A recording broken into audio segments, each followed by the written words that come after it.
Queen of Wands. I was the warrior, the lover, and the failure, but I got a special power that was bonding everything back together when everything was falling apart. I was creative, I shared pure love, and I lived with that feminine power that abundant my soul. For many days I just struggled too, but nothing cost me to dream, to manifest, and to create out of thin air. I had a magic wand, and even if it was not visible to everyone, I had the power to recreate and rebuild the world from ashes. I had the power of words when I was not afraid to speak up my mind, or when I had the courage to say I love you, and more important, when I was not embarrassed to say I am sorry. I had so much to offer in a kind voice. Out of pure innocence I encouraged others to succeed even though I was struggling to not fall apart. I influenced others through my vision, with my courage and determination, which felt naive and risky for the audience. I never got bored with myself because I was leading a busy life,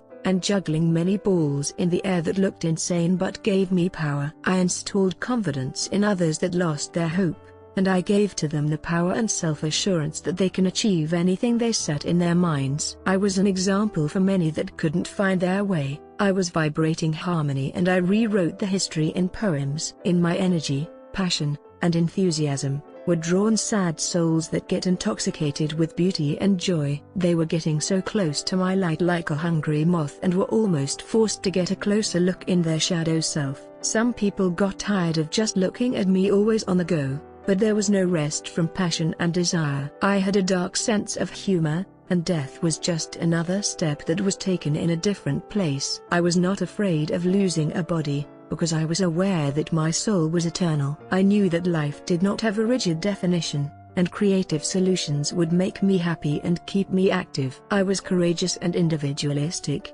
taking the risk to appear self-centered or selfish. How could someone so lovely and wishing love for others could be named egoistic? I had self-respect and confidence, but sometimes the cards fall down, and what I picked back up, it was the reverse of all that beauty and harmony. Even though I had the truth in my belief system, and I knew myself on a deep level, I needed some time apart to spend alone and to connect to my inner self. I was introverted, and many perceived that wrong, but I had only just a different set of beliefs. My success meaning was different from others, and I was not easily moved by others' opinions. I liked to sit and watch before I could approach the prey or understand who was my predator. I had the courage to be bold and walk away even when my principles and beliefs were different from what others expected from me. Those got easily misunderstood, especially since I had that lovely side that spread kindness through my pores. I was flooding pure love, and I was enjoying giving more than I would receive.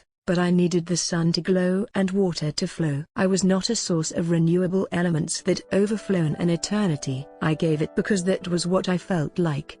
I enjoyed seeing others happy and embracing their success. I was watching them grow under my eyes, pouring rivers of love over their sad souls, and getting excited to see them rise. I didn't know any better but to share, because I had so much to give, so much to learn, and so much to lose. Many were not used to receiving unconditionally and were forced to think that everything came with a price. They were suspicious, and tried to sneak and take more than they could carry. I gave and took because we lived in balance and harmony, but for unprepared souls could be too much and overwhelming. I kept my hands and held them as a cup, shared the love I got, and slowly swallowed the sweet and warm potion that spread more joy than it could be handled. For those who hide behind masks, who create characters they wanted to be, and who were not honest with themselves, those gifts were just another game to play. They got hurt and blamed the universe for dragging them into such placements. I couldn't ask the stars to turn on the light in them. I couldn't ask the sun to brighten less or the moon to slow down its growth. I was responsible only for my facts, my behavior, and my mistakes. When I was ice cold, I was playing games and I was unfaithful. The lessons waiting for me around the corner. Controlling, manipulating, and vindictive were the opposite of how I could perform the act of love in the form of lust. I should be started with myself, improve my self-worth and work on my doubts, because a flip of a card could bring me back to the most passionate and beautiful stage I could step on. I was the Queen of Wands, upright or in reverse, and it took one moment to switch from one energy to another. Games should be played with the cards upright, before blaming others for my heartbreak. And my life on earth, An amazing journey.